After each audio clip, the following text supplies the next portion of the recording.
If you ever find yourself in the San Francisco Bay Area, be sure to be on the lookout for all the amazing sights there is to see, like the architecture, the Golden Gate Bridge, and 3 bears stacked on top of each other attempting to exist in the human world. We Bare Bears, created by Daniel Chong, was based off of Chong's webcomic The 3 Bare Bears. After a successful pilot episode, We Bare Bears premiered on Cartoon Network in 2015, producing 140 episodes spanning over the course of 4 years, a spin-off series, and concluding with a movie in 2020. You won't want to miss out on any of the fun, so make sure to hit subscribe to stay up to date on all the unbearably wacky adventures. Without further ado, let's meet our furry friends. First up, we have the leader of the 3 brothers, Grizzly, who also goes by Grizz. Grizzly is, as his name states, a grizzly bear with a strong personality and a kind heart. Although he can get wrapped up in some pretty sticky situations, he always tries to do what's right and has an unwavering love for his brothers. Next is Panda, an anxious, socially awkward, girl-crazy, nerdy panda bear. This chronically online bear cannot function without his cell phone and anime body pillow named Mika-chan. He also has an extensive list of food sensitivities and allergies. His favorite things include anime, boba, K-pop, and his brothers. Finally, we have Ice Bear. Although at surface level he seems simple, the soft-spoken Ice Bear is so much more than meets the eye. Honestly, words can't really capture his personality. He mainly speaks in third person, has insane ninja skills, can wield an axe, and loves cooking and cleaning for his brothers. His grounded and stoic personality serves as the base not only for their bear stack, but as their group as a whole. These 3 are main characters of the show, but there are so many more friends we meet along the way, which we'll get into now. The first episode of We Bare Bears is titled Our Stuff. Grizzly, Panda, and Ice Bear decide to play a game of pickup basketball at their local park. Before the game, they set their backpack containing Grizzly's wallet, Panda's beloved cell phone, and Ice Bear's very legal ninja stars on the bleachers by the court. The 3 play against the other guys at the park, who are not super impressed with their basketball skills. I'm open! Wait, not too fast! No! Time out! After finally scoring their first goal, the Bears run around to celebrate. But in the midst of their victory, they realize that they forgot to grab their backpack off of the bleachers. They return back to the court to find that their bag is missing. After begging a traffic cop for help to no avail, the Bears realize it's up to them to take justice into their own hands. FBI, we're on a very important case. Take us everywhere a criminal would hang out. Now! Hey! They stop at a diner to strategize, while Panda uses his art skills to sketch mugshots of all the people that were in the court with them earlier, so they can determine their primary suspect. FBI lady, we're doing official business! Step away from the table! In order to get more leads, the group approaches a mass of pigeons who are at the park, asking them if they saw any suspicious characters with their backpack. After laying down the sketched mugshots, a pigeon approaches and points out a drawing of a man with a backwards cap and a jersey. The pigeon flies off, and the bears chase him to find more clues, while causing complete and utter destruction as they tear through the town. The pigeon leads them to the library, where Panda uses the internet to log into a phone tracking app. They print out the location of his phone and head to find the culprit. They arrive at an apartment building and see the man through an upstairs window. The 3 scale the side of the building as they devise their plan to break in and steal their stuff back. One of the residents notices them and calls 911, which I can't really blame her for. I'd be pretty scared too if I saw 3 bears acting like Spider-Man outside my window. The bears successfully sneak into the apartment, but get caught by the suspect. They fight him for the bag and escape out onto the window ledge. Suddenly, the police surround them. They try to explain that they were just trying to get their belongings back, but when they look in the backpack, they find it wasn't theirs after all, just one that looked very similar. The townspeople gather around and angrily shout at the bears for destroying the city, and the 3 realize the pickle that they've gotten themselves into. Firemen below hold out a life net below for the bears to jump on. 1, 2, 3, game time!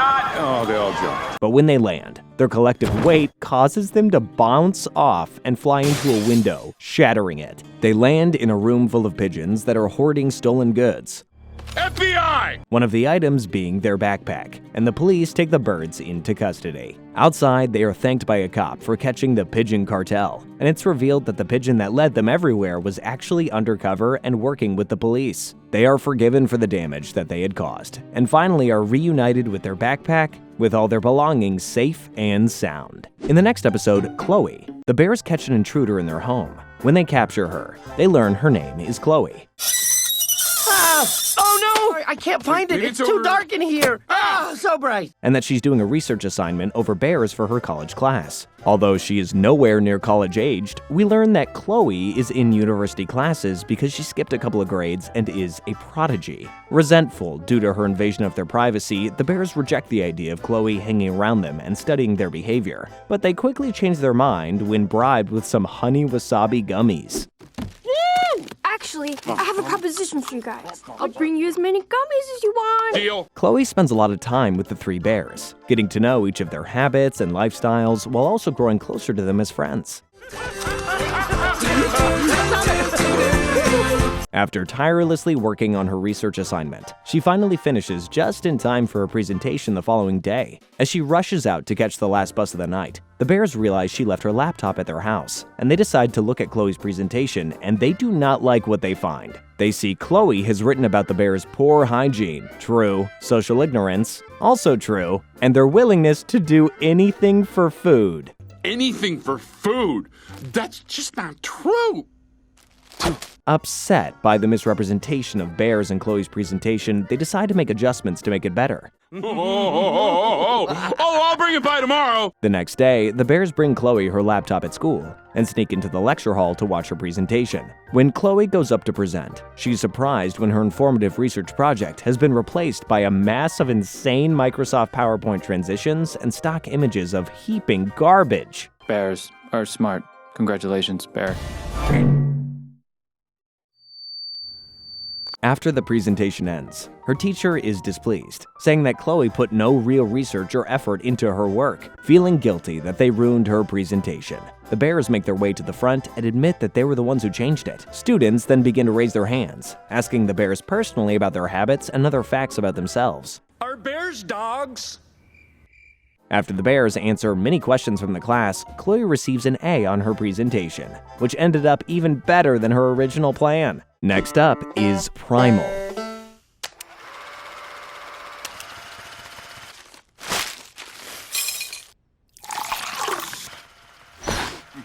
Lay it on me, sweet internet. After seeing an ad of a man immersing himself in the wilderness, Grizzly decides that the bears should go live in the wild, like Mother Nature intended. He tells Panda and Ice Bear that they're going on a picnic, and promises frozen yogurt after they finish. But when they get far into the forest, he throws all of the food off of a cliff and reveals that they're lost. Grizz, what the heck, man? I'm gonna starve. Ice Bear comes prepared. And are going to stay out in the wilderness indefinitely. Ice Bear will never share again, due to gravity. However, the more time they spend outside, the more apparent it becomes they were not built to survive in the wild. Later that day, Grizzly enthusiastically searches in a pond for fish for them to eat, while Panda and Ice Bear lay on the ground in exhaustion, dreaming about all the food they'll eat once they escape the woods. After an unsuccessful search, Grizzly wanders off and stumbles upon a group of campers. He sees their stash of food and sneaks around the campsite. Distraction. And begins stuffing himself with everything he can eat. Meanwhile, Panda and Ice Bear start hallucinating a frozen yogurt machine. Yes! And when Grizzly returns, he finds them attacking each other. When he tries to break them apart, they turn on him, and he notices that they're in a hunger-induced state of insanity. Panda and Ice Bear end up chasing Grizzly up a tree, where he spots a sign that says Burger Boy in the distance. Grizzly begins running away, attempting to lead the others to the restaurant. They catch up with him, and he hides in a car which belongs to the campers from earlier. The other two bears begin attacking the car, and Grizzly accidentally puts the car in neutral, and they all begin flying through the forest, ending up in the Burger Boy drive-thru. They order food, and after eating, Panda and Ice Bear return to normal. Grizzly apologizes for trying to make them all something they're not, and they decide to return home to their version of the wild. This also happened to me during my last family camping trip. It was brutal. My dad gets insane when he's hungry. The episode Nom Nom begins with Ice Bear doing tasks around the house. He prepares a nice breakfast for the other two bears and gets the laptop loaded up for them to use while enjoying breakfast. Grizzly and Panda wake up and begin eating and pursuing the internet. Grizzly gets excited to watch a video by Nom Nom, an adorable little koala whose videos go viral because of his cuteness. Really nice. Yeah. Panda chimes in, mentioning Nom Nom's terrible personality, and Grizzly states that even though he doesn't like Nom Nom personally, he likes his videos. They watch his latest upload and fawn over him. Except Ice Bear. They come across a gossip video showing Nom Nom's recent public meltdowns and aggressive behavior, and people's new unfavorable perception of him. All of a sudden, there's a knock on their door, and Grizzly thinks it's the mailman delivering his new remote control helicopter. But when they answer it, Nom Nom is sitting pitifully on their doorstep. He begs for their help in getting his image to be positive again. Grizzly and Panda feel bad for him and agree to help, while Ice Bear decides to stay out of it. While brainstorming ideas on how to get people to like him again, Nom Nom suggests that they write and film a movie. While Grizzly and Panda become more focused on Nom Nom, Ice Bear starts to feel neglected and begins picking up suspicious behavior from Nom Nom. Later that night, Ice Bear is woken up by Nom Nom sneaking out of the house. He follows him into their shed, where he finds Nom Nom's plan to put Grizzly and Panda in danger in a pool of sharks, allowing Nom Nom to swoop in and save them so everyone thinks he's a hero. When he tries to sneak out, Ice Bear falls into a pit that Nom Nom dug to keep him from telling the others. Nom Nom covers the pit and leaves Ice Bear in there all night. The next morning, Nom Nom and the other bears head to the pool to film. We get to be in the movie? Oops, did I forget to mention that? And Nom Nom starts to set up his evil plan. Meanwhile at home, a mailman falls into the pit with Ice Bear while trying to deliver a package. They open it up to reveal Grizzly's new remote control helicopter. Back at the pool, Nom Nom releases his pet sharks, which he's controlling through a collar device to attack Grizzly and Panda. But when he leaps in to save them and be the hero, he loses control of the remote. Get out of the pool, man! There's real sharks! What are you doing? Stop! And instead of being able to stop the sharks, they continue trying to attack all of them. Suddenly, Ice Bear flies in hanging from the remote-controlled helicopter and scoops them up out of the pool. Nom Nom demands to be let down, and Ice Bear flings him into a cotton candy stand, where he gets completely covered in cotton candy. Everyone at the pool turns and starts recording him for being adorable, completely forgetting about his past behavior. Nom Nom's image is restored, and life at the Bear's Cave goes back to being Nom Nom free, just like how Ice Bear likes it. Next up is My Clique. Chloe and the bears are all hanging out. Boat, pizza, Statue of Liberty, snowman, whale. When they decide to go out and get bubble tea. While they're there, a girl named Amy from Chloe's class approaches her and asks her if she'd like to join a study group that she's in. Chloe bashfully mumbles back, and Amy gives her cell phone number to keep in touch. After she leaves, the bears confront Chloe about the awkward interaction. Chloe explains that she doesn't really hang out with her classmates because she doesn't think that they want to be her friend. The bears decide to teach Chloe how to make friends, and she begrudgingly accepts. Making friends, not fighting enemies. All Ice Bear's friends are future enemies. After a plethora of unsuccessful attempts at attracting new friends, Chloe begins to feel defeated and goes home. When they drop her off, the bears meet her parents, who thank them for trying to help Chloe. And they explain that she has a hard time at school connecting to people so much older than her. Also, a fun little Easter egg in the scene is when Chloe in the background is watching Adventure Time on TV while doing her homework. 안녕하세요. 부디 편안한 밤 되시길 바랍니다. Bye. On their way home, the bears plot how to show Chloe's classmates that she's mature and sophisticated like them. They pass by a frat house and decide they need to throw a party with people like Chloe's school so she can have an easier time meeting them. They send a text to Chloe, telling her to come to their place later that night. When she arrives, Grizzly answers the door in a top hat and mustache. She sees her classmates and the cave decorated with sophisticated decor and is confused about what's going on. The bears try to be suave and introduce people to her while also entertaining the guests. Where's the free pizza again? Panda accidentally turns on party music, and everyone starts to dance. Feeling overwhelmed, Chloe retreats to the kitchen to eat cake by herself when she runs into Amy. As the party gets more and more crazy, Chloe and Amy chat in the kitchen. Chloe reveals her struggles with being known as the prodigy, and her significant age gap of how it's hard for her to make friends. More girls from her class come over, and also begin talking with them. Meanwhile, the bears begin looking for Chloe. Unable to get through all the people in the house, they decide to go outside, and they see Chloe talking to all the girls from her class in the kitchen. They try to call her phone, but she ignores their call to continue to talk to her new friends. The bears realize that their party was a success, but also begin to feel sad, realizing that Chloe may start to prefer her new human friends over them. After the party, they begin cleaning up and talking about how much they'll miss hanging out with Chloe. Chloe appears from another room and thanks them for throwing a party for her and for helping her make new friends. The bears realize that just because she has new friends doesn't mean they don't matter to Chloe.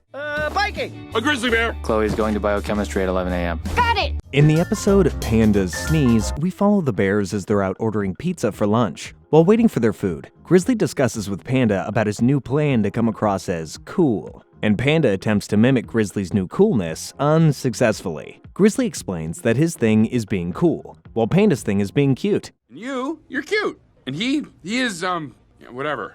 And the three head outside to enjoy their meal. Right before Panda can take his first bite, he lets out a sudden, adorable sneeze. Everyone around him is shocked at his cuteness, and he continues to sneeze even more. As he draws more and more attention to himself with his sneezes, he begins to have an existential crisis over his cool image being tainted by his cuteness. I'm not cute! You think that was cute?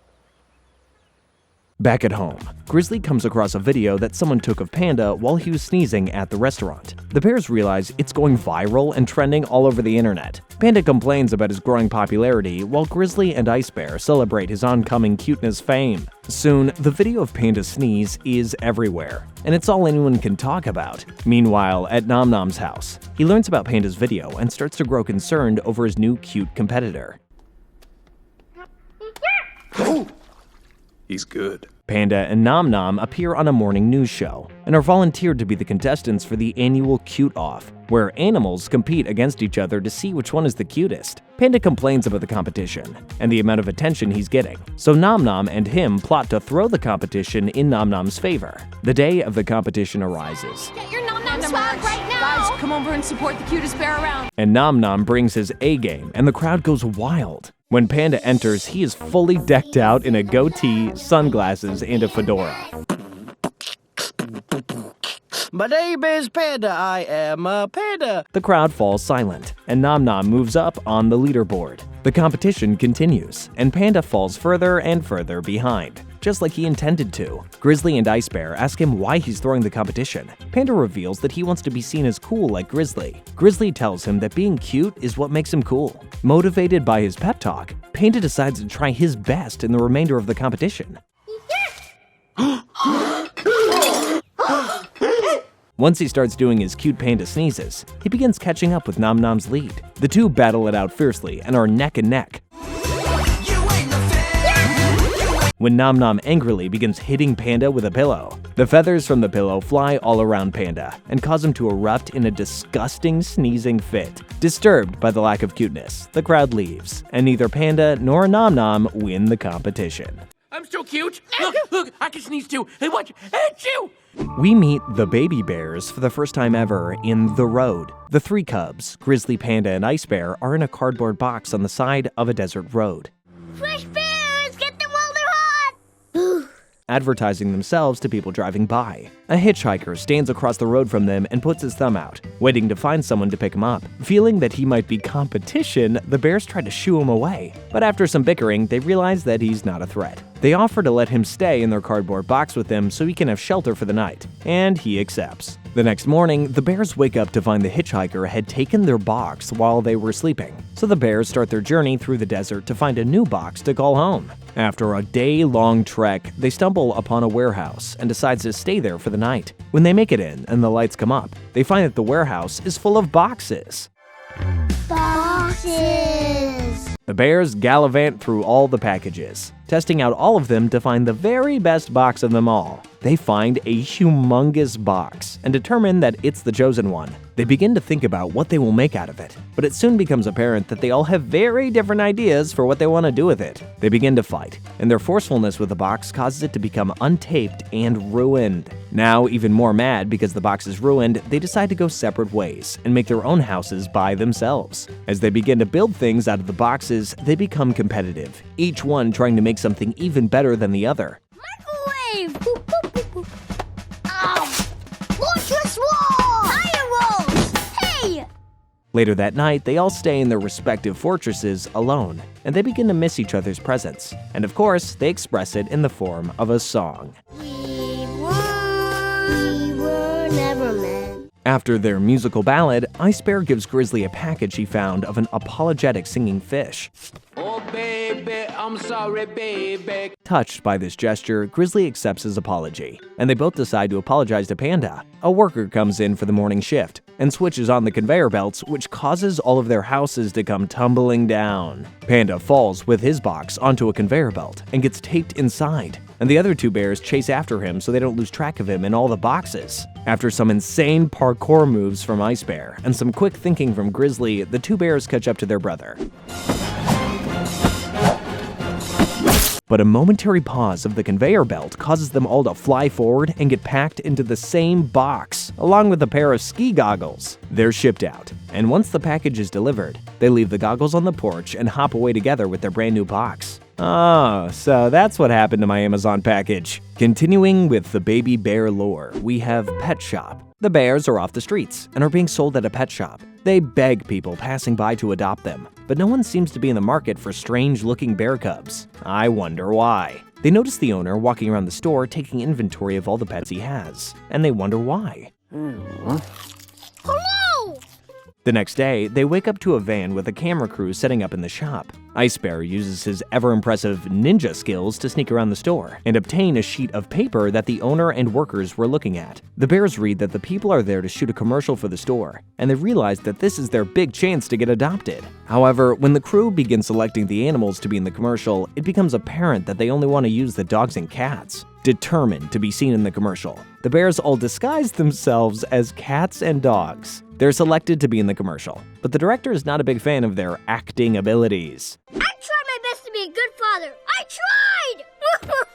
The crew spends all day struggling to get usable footage and eventually calls it a day. No, okay, stop that. Stop, just stop.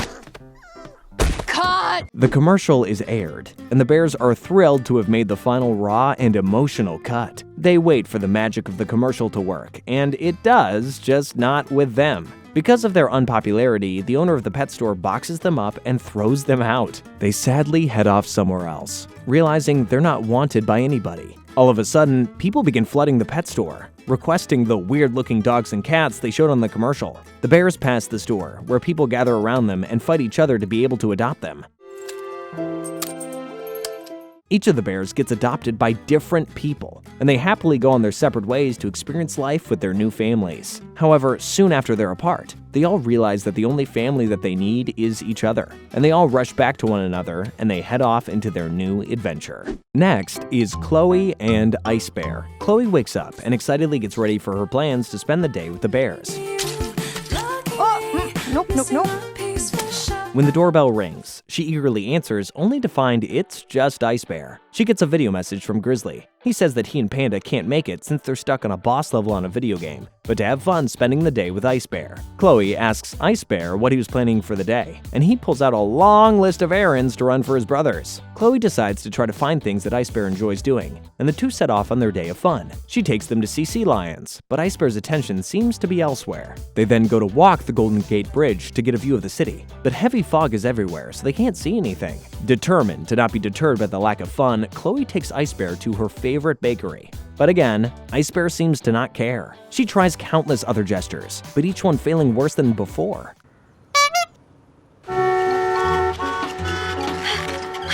So fun!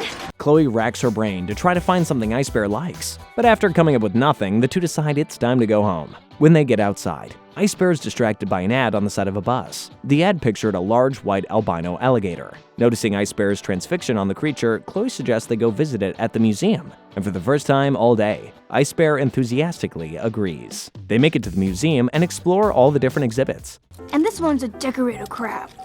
Before they know it, the aquarium starts closing before they get the chance to see the albino alligator. Refusing to give up, Chloe devises a plan. They hide as a security guard goes around patrolling the building. Once the coast is clear, the two head straight for the alligator's exhibit. When they get there, the alligator is hiding away from the view. Chloe climbs over the railing so she can get the alligator's attention while Ice Bear is turned away. She offers the alligator a sandwich that she had packed for Panda that was in her backpack. But Ice Bear hears the security guard approaching and notices Chloe in the exhibit, so he jumps down and grabs her, causing her to drop the sandwich. The alligator notices all of the commotion and comes out of his hiding spot, and suddenly, Chloe and Ice Bear are face to face with it. The derpy-looking alligator gets close to Ice Bear's face and stares at him menacingly, until he decides he's more interested in eating the sandwich, and he turns back around. Chloe and Ice Bear safely make it out of the exhibit, and Chloe apologizes for getting them into danger, and Ice Bear silently reassures her that he had fun. They eat their sandwiches on the steps of the museum. Panda had a bad day. It was rigged! Chloe's mom picks them up, and the two fall asleep in the backseat, exhausted from their day of fun. Okay, that is the definition of ride or die. Honestly, if my friend doesn't want to go into an alligator tank with me, I don't want that friendship. I'm kidding. Please do not attempt anything you saw in this episode. Pretty sure it wouldn't have such a happy ending. Alright, now that I got that out of the way, let's move on. Next up is Hibernation. The bears browse a bookstore, where Panda and Ice Bear each find large scientific books about their respective species of bear, and they excitedly read off the facts about themselves. Wanting to join in, Grizzly looks for a bear on grizzly bears, and he finds a small children's book called Goodnight Grizzly. Did you know that, grizzlies are brown? He flips through the pages and learns that grizzly bears hibernate through the winter. Excited to have something special about himself, Grizzly decides he wants to participate in hibernation, and begins preparing right away.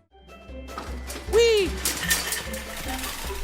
He stocks up on groceries and goodies and proceeds to eat as much as he possibly can, packing on the pounds to make sure he gets plenty of nutrition for his long sleep. He then begins preparing his den with soft things. He steals all the soft blankets and pillows in the house, even taking Panda's beloved anime girl body pillow too. He stacks them all around him nicely in their outdoor shed and prepares to fall asleep. However, even after his meticulous preparation, Grizzly can't get himself to fall asleep. He tries every trick in the book to combat his insomnia, but still is unsuccessful. Help me! Right as he's about to give up and go back into the house, he hears a voice telling him not to go. He turns around and realizes the little bear in the picture book has come to life. The little bear invites him into the book, so he can help Grizzly understand the importance of hibernation. He takes him through the book. Grizzlies get to enjoy all the best seasons. Fresh flowers in the spring, the crisp air in the fall. And when they reach the end, Grizzly begins to question what happens after he wakes up. He starts to panic when he realizes that while hibernating, he'll be away from his brothers. And he begins to panic that they won't be there when he wakes up. He tries to escape the picture book, and the little bear chases after him, asking him if he wants to be special and to do something his brothers can't. Grizzly says no, and suddenly he's back in the real world and his brothers looking over him. They tell him that they had been trying to wake him up, but he had been running around acting delirious. It's okay, you're safe. Yeah, there is no little bear. Only large bears. Grizzly admits that he had a hard time falling asleep and must have had a nightmare. The three go outside to get some fresh air, and Grizzly learns that just being with his brothers is special enough for him. The final episode of Season 1 is Charlie Ball. The Bears are once again at the park basketball court, and unfortunately, their skills have not improved since the last time we saw them there. Check them! Money. As they're waiting to play, their friend Charlie, a giant hairy Bigfoot, greets them from his hiding spot in the bushes and observes. Who are these people? Babe? What, me? In the middle of losing a game, Panda sustains an arm injury, and the Bears leave the game early to tend to him at home. After they get Panda's arm in a sling, Ice Bear and Grizzly try to think of someone to fill in for Panda when they go back to the park the following day. Charlie appears in their house after he reveals he followed them home, and the Bears realize he would make a perfect teammate. Wow. Ice Bear doesn't remember Trash Can being there. They invite Charlie to be on their team, and he worries about other people seeing his Bigfoot appearance, but he accepts. The next day, they show up with Charlie in a bear costume, and they begin playing with the other kids at the park again. At first, Charlie's lack of understanding of basketball prevents him from being much help, but as the game progresses, he ends up being the strongest player. However, he becomes so strong that the game stops being enjoyable for everyone else, and his ball hogging puts the Bears in a bad mood. Cause you can't stop the rock. Nah, don't worry, I got this. Charlie follows them home again that night, and he continues to talk about the day's game. Panda realizes his arm feels better, and the Bears rejoice and invite him back on the team. Swish. Not my house, Panda. You don't have a house! Angry that he's being so easily replaced even with his talent, Charlie stomps off. The next day, The bears prepare to start the game when they see Charlie has joined the opposing team, disguised in a hoodie and a baseball cap. When they start playing, Panda realizes his arm must have healed strangely, because now he has the ability to shoot the ball accurately from anywhere in the court. This allows the bears to keep up with Charlie and his team. Charlie allows his poor sportsmanship to get in the way, and he plays too rough, hurting Panda's arm again and ruining his ability to shoot. Charlie goes to dunk, but his disguise gets caught on the hoop and is ripped off in front of everybody. Everybody surrounds him and tries to take pictures, but the bears block their phones to help Charlie, and he runs away to hide. Come on, bring it on. Oh man, my phone's all dirty. They find him in the woods, and he thanks them for protecting him even though he was treating them so badly. They all make up and hug. Kicking off Season 2 is Yard Sale. While out for a neighborhood walk, the bears stumble onto a yard sale. After perusing the merchandise, Grizzly finds a box of free stuff. The bears go through the box at home, each claiming what catches their eye. Grizzly calls dibs on a giant pair of fist gloves. Panda finds an old functioning flip phone, and Ice Bear claims the DVDs. Panda notices a text from Annie, the lady who was running the yard sale, asking him on a date, and he scurries off to his room to draft his response. Ice Bear finds an unlabeled DVD and puts it on the TV. A workout video for pregnant ladies turns on, and Ice Bear begins to follow the routines. Grizzly goes outside to use his new punching powers and quickly realizes he can't get the gloves off of himself. Brother! Hey! When he approaches people waiting at the bus stop, they run away in fear, thinking that he's trying to rob them. Meanwhile, Panda agrees to the date. And begins to prepare for his romantic endeavor. Ice Bear continues to work out and leaves to take a walk around the town, which summons nearby pregnant ladies to join. Grizzly continues to try to find someone willing to help him, and he stumbles upon a group of Girl Scouts selling cookies who agree to assist him getting his gloves off once they finish setting up their stand. Grizzly accidentally flips their table over with his giant fists and steps on their cookies, causing a nearby woman to shout at him to leave, calling him a monster as he runs away. Panda arrives at his date and spots Annie. However, when he sits down, Annie is confused, asking Panda why he has her husband's phone. Suddenly, Annie's buff biker husband approaches and sees Panda, who's holding flowers and chocolates. He erupts in fury at the alleged affair that is taking place when Annie's water breaks. Her husband starts panicking and passes out. At the same time, Ice Bear turns a corner with his pregnant entourage and notices Annie and comes to help to assist her. We have to get a cab to the hospital! Grizzly runs into the group, who are frantically trying to get Annie to the hospital, and realizes he can use his fists for good. He stands in the road and halts a taxi with his gloves, and he, Panda, Ice Bear, Annie, and her still unconscious husband all pile into a taxi to the hospital. I am now making the primary decision.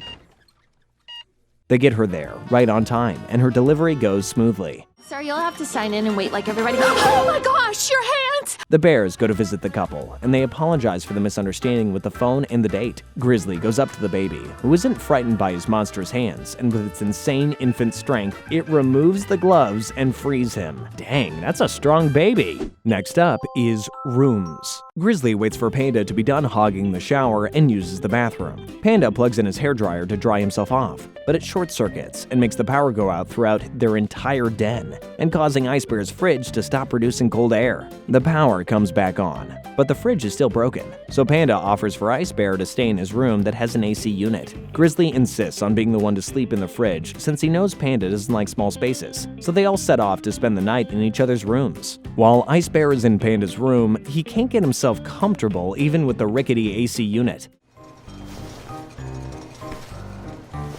Panda struggles with Grizzly's messy room. Gross. Uber gross. And Grizzly tosses and turns in the fridge. Ah, it's radioactive. Oh wait, it's a glow stick. All of a sudden, the AC in Panda's room stops working, so Ice Bear gets on Panda's laptop to look up how to fix it. He finds a hard drive with a file of Panda's private stuff, and he begins to snoop through it. He finds a folder titled To Brother Tuesday, which was filled with pictures of Grizzly and Panda having fun at a baseball game without him, and Ice Bear gets angry. Meanwhile, Panda cleans Grizzly's room and finds a DVD of Grizzly's home movie called Crowbar Jones, about an adventurer who goes on daring journeys with his whiny sidekick Pando. who takes too long in the bathroom. Sensing some similarities between himself and Crowbar's insufferable second-in-command, Panda is not very happy. While digging through the fridge, Grizzly discovers a secret door at the bottom. He descends down a long ladder and finds a hidden room with a giant bathroom and fancy Japanese toilet. He realizes all of the times he's had to wait on Panda, he could have been using this bathroom, but Ice Bear was hogging it. Panda takes the DVD. Don't worry, it won't take too long. And goes to confront Grizzly and finds his way down to the hidden bathroom too, followed by Ice Bear, who brings Panda's computer. They all berate each other for the things that they found, causing them each to become destructive. No Ice Bear. Where is Ice Bear? 2 Bear Tuesdays, 3 Bear. They try to leave, but the trapdoor and ladder break, leaving them all stuck in the room together. Initiating self-cleaning mode. Panda begins scratching up Grizzly's DVD. Ice Bear tries to smash Panda's hard drive, and Grizzly begins stuffing toilet paper rolls in the fancy toilet. The toilet starts going crazy and throws Grizzly against the wall, which makes a crack that travels all the way up the pipes, causing them to burst. Way to go, Crowbar Jones. How long have you had this? The rooms begin filling up with water, and the bears realize they're going to drown. They break down in tears, apologizing to each other for everything as they accept their fate. The toilet shoots up through the broken door and frees them all, which also somehow fixes the fridge in the process. They all agree to be cool and go to their respective rooms for a well-deserved night's sleep. In the episode Fashion Bears, the trio is off on a mission to get some boba from their favorite bubble tea shop. However, when they arrive, they learn of a new policy requiring them to wear clothes. They spot a thrift store across the street, and each of them acquire some new threads. After successfully getting their boba, they walk down the street in their new attire, and without paying attention, Grizzly accidentally walks onto a bus full of businessmen. His new suit allows him to fit right in, and he does his best to go along with everyone else. As they continue walking, Ice Bear and Panda bump into a girl, who compliments Panda's style, and she takes Panda on a bike ride. Suddenly, Ice Bear is approached by a fashion photographer. Ice Bear will destroy paparazzi. Excuse me, man. Who takes pictures of him in his outfit and invites him to go to a shoot. Meanwhile, Grizzly is shown around the office as the new guy. He begins to realize that office life might not be too bad. When everyone begins to freak out because the big boss is coming. After failing to make himself look busy, the overly chipper boss approaches Grizzly and begins to strike up a conversation. After talking with him, the boss decides to promote him to Director of Presentations and orders Grizzly to have a presentation ready by the end of the day. But I don't even know what this company does. Panda's still busy gallivanting around town with his new lady friend. But as they begin to spend more time together, it becomes apparent that her adrenaline junkie tendencies don't match up with Panda's more reserved personality. But she doesn't seem to notice. After climbing up a ladder on a billboard, Panda goes to tie his shoe, but the girl mistakes it for him proposing. She accepts and drags a very freaked out Panda to go tell her father. Yes! Awesome! At the shoot, Ice Bear notices the crew heavily editing his pictures. While getting his makeup touched up, a man with a lot of cosmetic surgery enters and evaluates Ice Bear's appearance, suggesting procedures to do. After Ice Bear rejects the idea, they settle on putting him in a girdle. Back at the office, Grizzly racks his brain on how he will perform a presentation for a company he knows nothing about, but somehow gets himself to throw something together. They all gather in a boardroom, and Grizzly begins presenting. Monster trucks, Mount Rushmores, burritos. These are things our company should strive for. However, the presentation is interrupted by Panda and his fiancée announcing their engagement to her dad, the big boss man. The boss approves both Panda and Grizzly's presentation and presents their new company spokesperson, Ice Bear. Reality begins to set in for the bears, and they realize that these clothes have made them into something that they're not. They ditch their outfits to return to their naked bear lifestyle. Okay, so when they walk around without clothes, it's fine. But when I do it, it's looked down upon. That seems unfair. Next up is bear flu. While out with Chloe, who is collecting and studying bacteria from a dirty lake, the bears go for a swim in contaminated water. Here we come! After returning home, all three become sick, and Chloe decides to help them. Yes. How about this? Yes. Yes. I'm not even touching you. She puts the bears to bed and begins making them soup. But soon, all three bears are completely delirious and running all around the house, causing trouble. Grizz, Grizz, no! Bottoms up! Tastes like a dirty sleeping bag. Because of his hypochondriac tendencies, Panda looks up his symptoms and is convinced that they have bear flu. Being his usual dramatic self, he tweets out his final goodbyes with the hashtag #BearFlu. Ice bear is cold. In bad way. After finally wrangling up the bears, Chloe forces them to eat soup, but they end up just feeling worse. Unable to think of anything else, she calls the doctor, freaking out about bear flu. The doctor reassures her that bear flu is made up and tells Chloe to just bring the bears in for an examination. Meanwhile, Panda's bear flu tweet gains the attention of the CDC, I've traced the source back to the 3 bears living in a major city in California, who sends a hazmat team to quarantine the bears. They arrive at the den and kick Chloe out. Can someone escort this elderly Korean lady off the premises? Dude, I'm 10! She finds a hazmat suit and disguises herself, plotting a way to get the bears out of quarantine and to the doctors. Oh my gosh. Oh, my bad. There we go. After distracting the hazmat team, she sneaks the bears onto a rolling cart and hides them with a blanket. While sneaking them outside, the blanket gets caught on a tree branch and reveals the sick bears have escaped quarantine. The bears and Chloe hurriedly roll away on the cart, and the hazmat team piles into their cars to pursue them. They make it to the doctor's office and hurriedly get examined. The doctor explains that they're just suffering from a normal flu and are already showing signs of improvement. The hazmat team flies in through the windows, but after learning from an official doctor that there's nothing to worry about, they back off, and the bears are sent home to recover peacefully, right as Chloe starts showing symptoms of the flu. Hey, sharing is caring, right? Next up, we have the highest rated episode of We Bare Bears on IMDb, Yuri and the Bear, where we get a glimpse of the quiet-spoken ice bear's mysterious past. We see baby ice bear stalking a bird in the Arctic snow, hunting for his next meal. After an unsuccessful hunt, the sounds of hunting dogs fill the air as Ice Bear spots a hunter in the distance. Ice Bear attempts to find a place to hide, stumbling upon a tent warmed by a fire and filled with the smell of a promising meal. Ice Bear sneaks in and hides when he hears a snow vehicle approach and stop outside the front door. A big, buff man walks inside and immediately notices Ice Bear's unwanted presence. He chases Ice Bear around with an axe, and when turning a corner, the man falls and injures his knee, also spilling his meal all over the floor. Feeling guilty for unintentionally injuring the man, Ice Bear offers him medical tape for his knee. Yuri wants large snow rat to leave. Don't you have place to be? The man, who refers to himself as Yuri, similar to how Ice Bear refers to himself in third person, also requests hot tea, which Ice Bear fetches for him. Box. Yes. Ice Bear notices a chest and begins to open it, but Yuri slams it shut, saying that it's Yuri's business, not for Bear. Yuri begins to stomp away, but his knee causes him to fall, and Ice Bear catches him with a chair. Because of his injury, Yuri realizes he may need assistance, and offers Ice Bear a place to stay in exchange for work, and Ice Bear agrees. Yuri teaches Ice Bear many skills, like cooking, cleaning, repairing things, and how to wield an axe, all things we see Ice Bear utilize in the present day.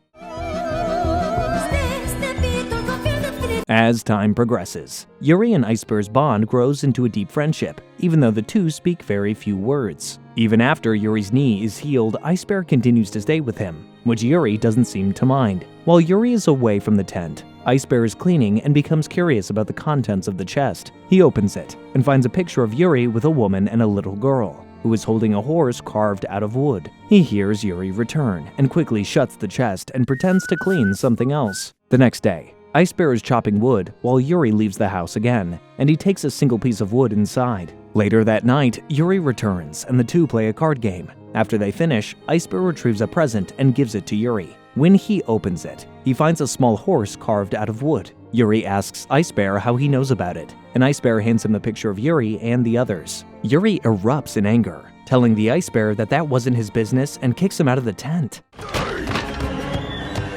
Get out! As Ice Bear starts to run away, his foot gets caught in a bear trap, alerting the nearby hunters.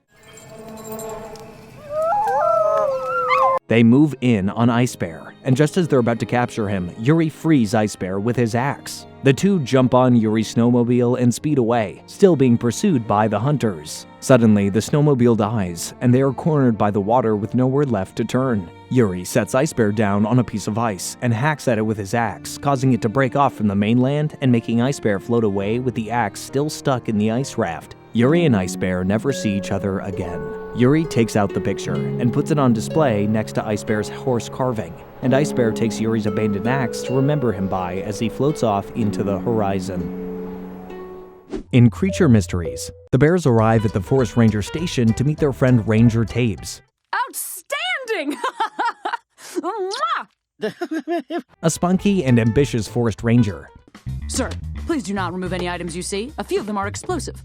Ice Bear's personality is explosive. When they ask her why she invited them, she reveals that she wants them to help her catch a creature that she's been pursuing and obsessing over. As she talks more about this mystery creature, the bears realize she's trying to capture Charlie, their Bigfoot friend. Hey, bears! Charlie? Tabes explains that she has numerous tapes set up with a cheesy poof bait, and when they're activated, they'll send a flare into the air, revealing the creature's location. Grizzy tasks Panda and Ice Bear to distract Tabes, while he pretends to be sick in order to leave to alert Charlie. Grizzly runs through the forest, unable to find Charlie, when suddenly a flare is set off close behind him. He runs and finds Charlie and attempts to set him free from the trap while informing him of Tabes' pursuit. These traps, they're like all over the forest set to catch you. Why you want to trap me? Did you miss me? The flare alerts Tabes, and she drags the other two bears, who are fervently trying to distract her, to her car to catch the creature. Come on, Stripes, I just need you to focus and help me. Ice Bear helps with math. Hey, no! Right as they arrive, Grizzly and Charlie manage to hide behind a tree, and Tabes attempts to track the trail of cheesy poofs that Charlie left on the ground. Dude, ow! Right as they're about to be found, Ice Bear pushes Panda into a trap, setting off another flare and distracting Tabes enough so Grizzly and Charlie can escape. When the action dies down, Panda asks a frustrated Tabes why she wants to catch this mystery creature so bad, and she reveals that ever since she caught it on camera as a child and no one believed her, she's been pursuing it, and that her self-respect as a forest ranger depends on her being able to solve the case. Meanwhile, Grizzly and Charlie make it to the den safely. While Grizzly goes to check the premises, Charlie is lured on top of the roof with the smell of cheese balls from a trap. Grizzly finds Charlie and startles him, causing Charlie to knock the cheesy poofs over onto the trap, setting off the flare. Ice Bear tears off running towards the den to warn Charlie and Grizzly, and Tabes and Panda follow in her car. Hi-ya, Charlie! Don't kick it over there. Tabes is coming. While the others hide, Tabes arrives and leaps out, and Panda tries to warn her of the growing fire caused by the flare on the roof, but she refuses to listen. She gets up onto the roof and finds that the trap failed to catch anything. As she tries to get down, she realizes that the fire has grown too large and that she's trapped. Tabes, hold on! I found the garden hose! Panda! Whoa! She loses consciousness because of the smoke, while the bears panic trying to find some way to save her. Charlie climbs up onto a tall tree and rocks it back and forth, managing to get close to the roof and scoop up the unconscious Tabes, bringing her to safety. Tabes regains consciousness, and a medic explains that the bear saved her. We did? Oh, yep, no, that's right. Although she swears it was something else. She apologizes for letting her obsession become that dangerous, and tells the bears that it's time to let go, as she tears up her picture of the creature. As she heads back to the station, she stops for some fresh air, and her and Charlie meet eyes across a pond. She gives him a knowing nod, and gets back into her car and drives away. Next up is Pandas Friend. While the bears are getting bubble tea, Panda sees an ad for AnimeCon in a magazine he's browsing. He excitedly asks his brothers if they want to go, and Grizzly says he's busy. Ice Bear finds an ad for a meat convention, which Grizzly enthusiastically agrees to go to. Panda gets upset, realizing that he and his brothers don't really have the same interests. My brother Panda? He likes you! Ice Bear thinks he's a solid 6. Later that night, when deciding on what to watch, Panda suggests a new K-drama, My Sassy Heart. But Grizzly and Ice Bear reject the idea to watch a movie they've already seen numerous times. Panda leaves, upset that he's constantly outvoted by the two others, and retreats to his room to watch the K-drama on his own. While watching, an ad pops up for an app called Buddy Maker. Eager to make new friends with similar interests, Panda downloads it and matches with a guy named Tom. They schedule a time to meet, and the next day they meet up at the boba shop. After talking for a while, the two realize they have a lot in common: their vegetarian diet, nut allergies, and both of them being avid fans of My Sassy Heart. So, Panda, do you want my number? Just a salad, please. The two spend the day together doing things Grizzly and Ice Bear wouldn't have wanted to do. Later that night, Panda shows up to the cave and introduces Tom to his brothers and invites him to join all of the bears for pizza. So, we went to check out the meat convention. Oh, what did you think of last night? While they eat, Grizzly and Ice Bear get creeped out by the similarities of Panda and Tom. This is getting creepy. Ice Bear getting heebie-jeebies. Feeling excluded as they only talk to each other, and plan to watch the finale of My Sassy Heart and have a sleepover the following day. After Tom leaves, Grizzly and Ice Bear invite Panda to play video games with them, but he rejects them to talk to Tom on the phone. As they talk on the phone, Tom mentions how great it would be if they were roommates, and Panda agrees. The next morning, Panda wakes up and looks out the window in his room and realizes he's in a high-rise building. He runs out of his room and realizes that he's in Tom's apartment. Tom explains that while Panda was sleeping, he moved him and his stuff to his place so that they could be roommates. Friendship brought you here, man. Love did this. Love in a rental truck. Panda tries to leave, but Tom locks him in. Trying to escape, Panda uses the bathroom, breaks through the window, and climbs onto a platform that is hanging on the outside of the building. Tom chases after him and jumps onto the platform. Panda tells Tom he can't just kidnap people, and that's not how best friends work. Tom realizes what he's done as the platform begins to break. Tom falls and catches himself, dangling off the edge of the platform. Unable to hold on any longer, he falls, but is caught by people who coincidentally were looking for another roommate. We're totally gonna get evicted.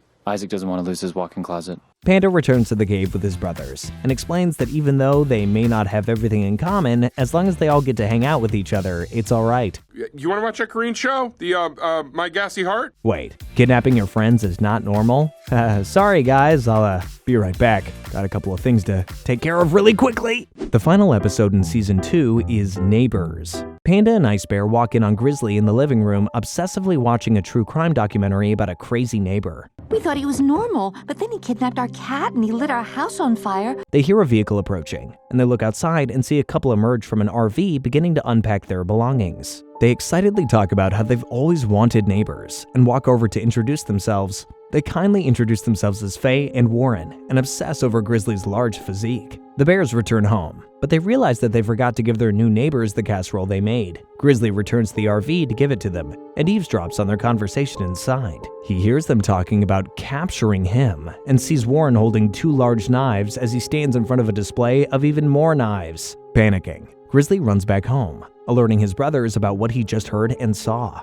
They're after me! They're gonna kill me! They're bear hunters! They reassure him that he's probably just paranoid because of all the documentaries he's watching, and Grizzly agrees. They leave Grizzly to get some rest since he spent the whole night awake, and he agrees and falls asleep on the couch. He wakes up later to the sound of laughter in the kitchen. He sees the other bears sitting at the kitchen table with Faye and Warren. They invite him to join, and he sits in between the couple. As they continue to freak Grizzly out, Warren finds Ice Bear's axe and asks to borrow it for a project. Grizzly suddenly stands up and ushers the couple out. This is when I go to bed! Oh, I respect that. We really need you to be healthy. And Panda and Ice Bear chastise him for being so rude and storm off. Later that night, Grizzly forces himself to stay awake and alert, protecting himself with a baseball bat. As he fights off sleep, he sees the figures of Faye and Warren in his room trying to capture him. He wakes up screaming and realizes it was just a dream, but is alerted by sounds coming from outside of his room. He sneaks into the living room to find Panda and Ice Bear staring out the window. He goes over and looks outside to see Warren chopping down a stump with a picture of Grizzly taped onto it, as Faye carries a bag that rips, spilling bones everywhere. The 3 bears stare in shock and quickly close the curtains as they begin panicking. Panda tries to call the police, but Grizzly says that they need to find concrete evidence. While Faye and Warren leave to go get more supplies, Ice Bear breaks into their RV with a phone, live streaming the inside to Panda and Grizzly to get evidence.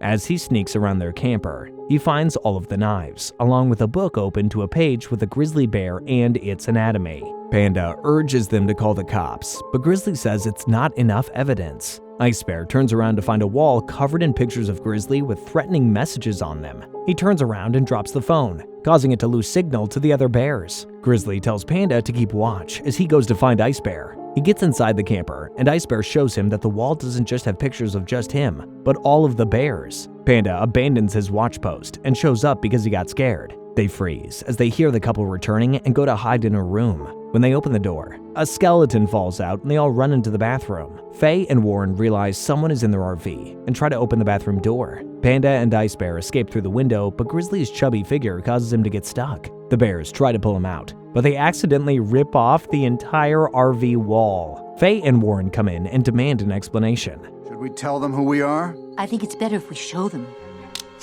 When the bears accuse them of being bear hunters, they laugh and explain they're bear carvers. They explain that they've been studying the bears closely so that they could capture their likeness in their wooden carvings that they make for their woodworking business, and that the bones they have are fake and they use them to study for references. Embarrassed for their extreme assumptions, the bears apologize and ask if there's any way they can make it up to them, and Faye and Warren have them pose for hours for piles and piles of wooden sculptures. I swear, true crime junkies have gotten out of control. I want to hear you scream. Kicking off Season 3 is Grizzly the Movie. The bears browse the selection of movies on an outdoor movie rental box to decide which movie to rent that night. While analyzing their options, Grizzly begins to do impressions of the characters from the movies. Meanwhile, a director gets a call saying that the actor for her project filming that day has dropped out, when she passes by the bears and spots Grizzly giving his Oscar-worthy performance. She approaches them and asks Grizzly if he'd like to be the replacement for her movie, promising him instant fame and fortune. Enticed by her claims, Grizzly excitedly accepts, and he and his brothers tag along to the movie set. When they arrive, a contract is thrust into Grizzly's paws, which he absentmindedly signs without looking it over. I'll sign it right now, yo! Awesome. As they begin filming, it becomes apparent that the monstrous nature of the character that Grizzly is portraying is difficult for him to capture, since his loving and friendly nature is so strong. Welcome to your doom. You talking to me? Are you talking to me? After many failed takes, they decide to continue shooting a different scene. Hey, let's go sit over there. Hey, here's some boxes. Hey, out of the way. Hey, excuse me, out of the way, please. Grizzly is prompted to maul and attack someone else, and again, he struggles with giving a believable performance. That was awesome, Grizz. Woo! Out of the way. They decide to swap out Grizzly with Andy, a man in a motion tracking suit, and use CGI to create an extremely realistic brutal bear attack. Grizzly sees this and is upset about how they're portraying grizzly bears. Out of the way! Sorry, make way. Oh, okay, where should we go? He talks to the director, expressing how he feels that the movie isn't being truthful about grizzly bears' demeanor. The director disagrees, so Grizzly refuses to take part in any more of the movie, and the director fires him. He fires back, telling her that he won't allow them to use his face or anything they filmed to promote the movie. But the director reveals that the contract he signed gave them all the rights to his image, and they can use him as they please. The bears get escorted out, and they discuss their fears of the movie, causing people to become narrow-minded and treat them differently out of fear. Suddenly, they hear commotion coming from the movie set, and they see the set beginning to crumble. A large rock falls and pins down Andy, while the others run around panicking about what to do. Grizzly assigns Panda and Ice Bear to gather everyone around and escort them out safely, Out of the way! while he heads to the top of the tall set to free Andy from the rock. Panda and Ice Bear get everyone out, but Grizzly and Andy are still stuck inside. Grizzly manages to lift the rock, just as the set comes crashing down on top of him and Andy. Everyone waits outside in shock when Grizzly emerges from the smoke, heroically carrying Andy. Everyone cheers, and the director realizes that people want to see heroism in movies. He bashfully invites Grizzly back to do the movie right away, and he accepts. Although Grizzly doesn't become a mega star, he still feels proud of what they all accomplished together. Bears are awesome! Hey, this movie's PG-13. Get out of here. After another angry tirade, this time on a TV show set, Nom Nom is forced into anger management counseling in order to get his act together. Nom Nom explains that while filming the Australian children's show The Corgis, the repeated takes of the annoying theme song caused him to go ballistic and start attacking people on set. Corgi party! In order to help Nom Nom, his agent and the counselor bring in someone who specializes in being happy. When they open the door, it's revealed to be Grizzly, and Nom Nom strongly opposes. After insulting Grizzly and hurting his feelings, the bear turns to leave as Nom Nom's agent and counselor begs him to stay. They tell Nom Nom that his popularity as well as his mansion are at risk for being lost completely, so Nom Nom reluctantly accepts Grizzly's help. Grizzly tries many different methods of therapy, but the unresponsive Nom Nom doesn't take well to any of them. After Grizzly tries to force him to smile, Nom Nom begins to freak out once again, throwing things and becoming destructive. Grizzly tries to detain him. What do I do now? Throw it out the window! And he holds him tightly in a bear hug. Suddenly, Nom Nom goes limp and becomes a completely different person.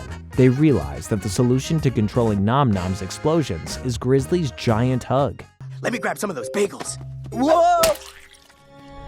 They bring Grizzly to the set of the Corgis for support, and Nom Nom goes back to filming, getting refreshed with a giant hug from time to time. We hired some more security, you know? Requesting mobile support.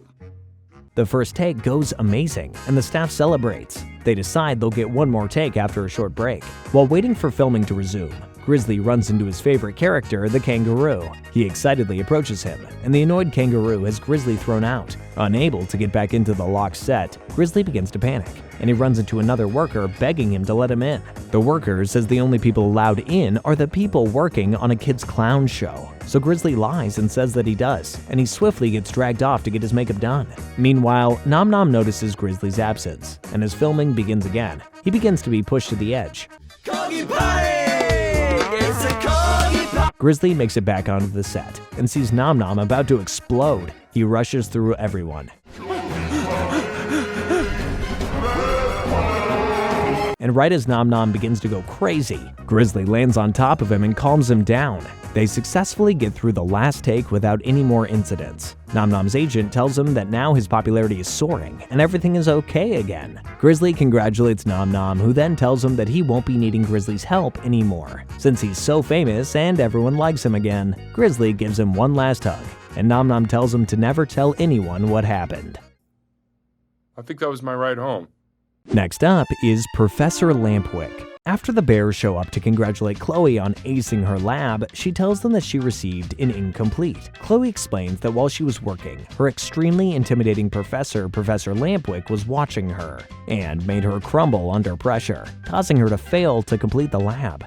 Too late, Miss Park. Even after the bears had helped her study and even made a special study song. When the stuff turns pink, what have you found? The equivalence point of sodium hydroxide. Professor Lampwick emerges from the lab room, and the bears drag Chloe to force her to talk to him. However, Professor Lampwick's harsh policies and malicious personality deter them from being able to make any progress. The next morning, Chloe gets a text from Grizzly telling her to come to the cave. When she arrives, she finds Professor Lampwick tied up to a chair with his mouth taped shut. The bears explain that they went to his house to try to reason with him, but he refused to cooperate, so they tied him up and brought him to the cave. That sounds real bad out loud. Yeah! And how about you? Ice bear tied knots. Chloe profusely apologizes to her professor and removes his mouth tape. I'm feeling ill today. Noxious fumes, all that. Wait, what? What? He angrily states that once he's free, he'll make sure Chloe's expelled and that the bears go to jail.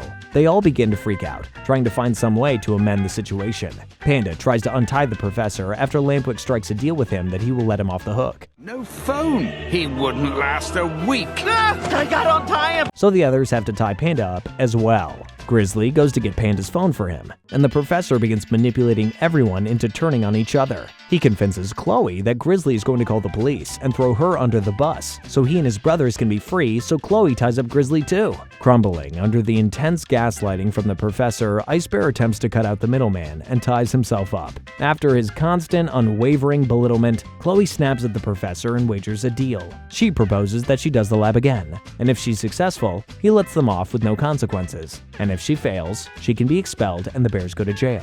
Professor Lampwick agrees, on the condition that she has 5 minutes to do the lab instead of 15 minutes like she did in class. Chloe agrees and begins to do the lab again, but she starts to get flustered like before and starts to panic. Don't you know the difference between your acids and bases? Even wee babies know that. The bears start singing the study song that they made with her, helping Chloe to overcome her mental block. She successfully finishes the lab just in time. Professor Lampwick reveals that he wasn't fully tied up the whole time, and was just pretending so he could see how Chloe would work under pressure. He explains that this wasn't the first time he'd been kidnapped over a grade, and that he was bluffing the whole time. Chloe apologizes to the bears for the craziness, and thanks them for helping her with her professor and her grade. In the episode Lucy's Brother, Panda vigorously tidies up the cave for Fresh Fruit Friday, when Lucy, the local fruit delivery girl, makes her rounds. Yep, that's me. Produce Lucy. Lucy. When she shows up, Panda invites her in for some iced tea, but she declines, stating that she's way behind on her deliveries. Suddenly, a young boy enters the cave, and we learn that he's Lucy's little brother, Clifford, who she's been tasked with looking after. In an effort to help and impress Lucy, Panda offers to watch him while she makes her deliveries. She accepts, and the other bears offer to accompany her on her deliveries to provide extra help. And Panda realizes he duped himself into babysitting, instead of getting to spend time with Lucy. Grizzly, Ice Bear, and Lucy leave, making sure to leave Panda her brother's emergency backpack with his list of allergies and his allergy pens. You're really helping me out today. Panda tries to bond with Clifford over their shared food restrictions and allergies, but it doesn't seem to work. Clifford constantly disappears and hides in various places, stressing Panda out and making it hard for them to reconnect. Meanwhile, Lucy has a hard time being away from her brother and letting go while being out, but Grizzly and Ice Bear try their best to take her mind off of it. Back at home, Panda tries even harder to connect with Clifford, calling them friends. Clifford responds positively and begins to open up to Panda more, and the two start having a lot more fun hanging out together. After successfully fulfilling all of the deliveries, Lucy texts Panda that they're on their way home. Clifford sees Lucy's contact name on Panda's phone as future Mrs. Panda and becomes upset with Panda, saying that he only pretended to be friends with him to get close to Lucy. He runs away from him, but he accidentally bumps into a cabinet, causing a jar of peanut butter to fall on him. The remnants of peanut butter on the outside of the jar gets on Clifford. He begins to have an allergic reaction. Panda tries to help him, but in the process also gets covered in peanut butter. He fervently looks for the emergency bag, racing against his own allergic reaction. Oh, peanut butter. Dang it.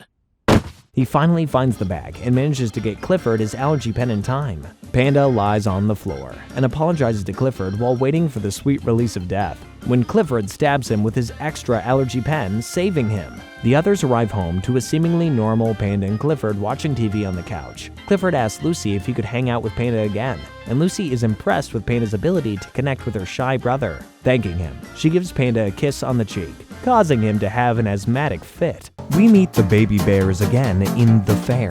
The babies are once again on the hunt for a home, advertising themselves to people passing at a state fair. Yeah, do it, come on, do it. Wait, no. After not being chosen over the fortune teller machine next to them again, and the lack of interest in baby Grizzly's muscles, the bears decide to find a different approach. They notice people winning prizes at nearby game stands, and realize that to make themselves more desirable, they should make themselves prize for one of the games. You will never be adopted. They search to find the perfect stand that has a game that doesn't seem too difficult, and they find a ball toss stand with the vendor looking rather frazzled due to his lack of business. Wow, what a loser. He's perfect! They decide to approach him and offer their assistance. At first, the vendor, Lewis, rejects them, but after seeing people's interest in the bears as prizes, he agrees to let them stay as long as they bring in business, and they're won. The baby bears then do what they do best. Coming up first. You should win the game by the end of this verse. Perform a hip and cool rap that attracts countless customers and cash. Go, little bro, go, little bro, go! However, even with the crowds of people, no one seems to be able to beat the game. When the bears inspect further, they notice that the bottles are glued together, making the game rigged. They confront Lewis over his cheating and they try to leave. Unwilling to let the money-making bears escape, Lewis captures both Panda and Ice Bear. Oh man, I wish I could take a picture with my phone or something. Grizzly challenges him to a wager. If he wins, he takes his brothers back, and if he doesn't, they stay and work with him. Lewis agrees, and baby Grizzly begins to prepare for his throw, confident in his strength and his strong muscles. He throws the ball at a remarkable speed. But instead of hitting the bottles, the ball hits Lewis in the you know where. Baby Grizzly takes this opportunity to grab his brothers, and they escape, and the crowd of onlookers angrily attack Lewis for rigging the game. Later that night, the bears approach the fortune teller machine and they ask about their future. The machine tells them that the road ahead will be tough, but as long as they stick together, their future will be happy and good. Also, you will live in a cave. Next is the kitty. While out for a nature stroll, the bears encounter an aggressive starling creature. However, it reveals itself to be an adorable little kitten. Ice Bear's cold heart is melting. And the bears decide to adopt it. They take it home to their den and give it water, and realize they have to go to the store in order to get proper food for it. They leave the kitten at home, giving it time to become more acclimated to its environment. When they return, they open the door to find their home crawling with cougars. They realize that they must have brought home a baby cougar by accident, and that its family followed them to their home. Well, there's no way they can open the door, so... Pan. As they watch from the outside, the cougars begin destroying their things. Well, that was unnecessary. And the bears begin to research how to get rid of them. The search results only yielded internet videos of cats, so the bears decide to approach the situation as if they're just dealing with giant house cats. The bears begin to prepare for battle as they suit up and begin to assemble their materials: yarn, bubble wrap, a keyboard, and downloading a laser pointer app. Later that day, they set their plan into motion. Grizz to bros. Coast is clear. Grizz, we're right next to you at... Pan. Panda opens their front door and runs away, while Grizz tosses a ball of yarn in front of it. A peeved-off cougar comes storming out, but is quickly transfixed on the yarn. Initiating phase 2 of their plan, Panda rolls out a large roll of bubble wrap and pops a single bubble, running away just in time before another cougar comes to inspect the commotion. Puzzled by the bubble wrap, the cougar steps on it and becomes enthralled. Over! He took the bait! He took the bait! Hear you loud and clear. Finally, Ice Bear dangles a keyboard in front of the other cougar and lures it out of the house. He drops it, and the cougar begins stepping on the keys and becomes distracted by the instrument. The bears run back inside of their cougar-free home and celebrate their successful plan, when all of a sudden, the cougars jump through their windows, shattering them. Now being chased by the cougars, the bears panic. But Panda remembers the laser pointer app on his phone. He shines the laser around the house, causing the cougars to follow wherever it goes. Hey, you did that on purpose! Ice Bear swears he didn't. He points the laser outside and up a tree, and the cougars all climb up and consequently get stuck. The bears celebrate finally getting the cougars out. When they see the baby cougar crying at the base of the tree, they realize that they must help the cougars down so the baby isn't separated from its family. They grab a ladder, and the cougars descend one by one. Thankful for the help, the cougars turn and leave the bears alone, and the bears tearfully say goodbye to their little friend. I too would also risk it all for an adorable kitten. In the episode Citizen Tabes, the bears and Ranger Tabes patrol the forest as she makes her morning rounds, checking in on all the animals that inhabit the area. The group stumbles upon 2 deer and watch as the young buck tries to impress and woo the female doe. Everything is going smoothly, till a few beavers knock over a nearby tree that begins to fall toward the deer. As the doe runs away, Tabe sees the male deer frozen in place out of fear, so she leaps out and grabs him, saving him from danger. However, after the fall, she notices that the impact caused her to accidentally break one of the deer's antlers. Feeling terrible for destroying the chances at love and disrupting the balance of nature, Tabe solemnly walks off. It's the beaver's fault. No, Panda. The beavers are blameless. As the bears try to reassure her that it wasn't her fault. The next morning, the bears show up at Tabe's trailer to help her with the morning rounds, but she emerges in her pajamas and covered in crafting remnants, and she announces that she quit her job as a ranger to sell crafts on her online store instead. Call me Dana. Tabes isn't her first name? When the bears question her, she stands firm in her regret for accidentally harming nature. The bears plot a way to help Tabes, and begins to plan a way for her to save one of them, therefore amending her wrongdoings. They stick Panda in a tree, and he cries for help. But before Tabes can assist him, some hikers come and get him down. They trap Panda under a log, and Tabes arrives and finds that he's actually just standing behind the log in a hole. While she delivers a package of her crafts to be shipped off to the mailman, Grizzly sneaks inside her home and leaves a video on Tabes' computer. She comes back inside and plays it, and sees Panda trapped in a hole covered in fire ants surrounded by the others panicking and helpless bears. Directed by Grizz. She races to find them, and when she arrives, she realizes that the fire ants are actually raisins. She angrily shouts that she isn't going to become a park ranger again, and storms off. The bears realize they need to respect her decision, and just as they decide to give up, they hear commotion nearby. It's our homie with the broken antler! They find the one-antlered buck and the doe together again. Realizing this means that Tabes didn't disrupt nature, the bears discover that this means that she can return to being a ranger. They begin to go to tell her, but they see a giant angry deer approach the other two menacingly. They decide they have to help the deer with the broken antler or else he won't win a fight. They send Panda to go get Tabes, while Grizzly and Ice Bear plan to fight. When Panda arrives, Tabes dismisses him, thinking it's just another one of their dumb plans to get her to come back. But after a heartfelt speech from Panda, she emerges in her ranger uniform, ready to help. Meanwhile, Grizzly and Ice Bear attempt to protect the young buck, but their plan is quickly thwarted. Ice, bear, deer, bear.